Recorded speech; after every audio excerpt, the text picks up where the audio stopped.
আমরা এখন আছি লিও বিচে। এটা এল নিডো শহরের একেবারে কাছে। এই লিও বিচটি এয়ারপোর্টের একেবারে পাশে, যেটা আমরা ম্যানিলা থেকে যেই বিমানে করে আহ, এই এই লিও এয়ারপোর্টে নেমেছিলাম, সেই এয়ারপোর্টের একেবারে কাছে এই বিচটা, লিও বিচটি খুবই সুন্দর।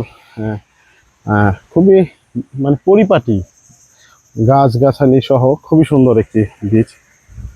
আসলে ওদের বিচগুলো খুবই নিরিবিলি। আমাদের দেশে যেমন অনেকটা ক্রাউডই থাকে, এখানে খুবই নিরিবিলি।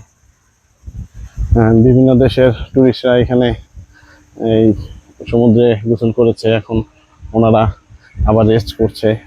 আবার ভিডিও করা যাবে না, ওনাদের ড্রেস আপগুলো আসলে আমাদের কালচারের সাথে যায় না।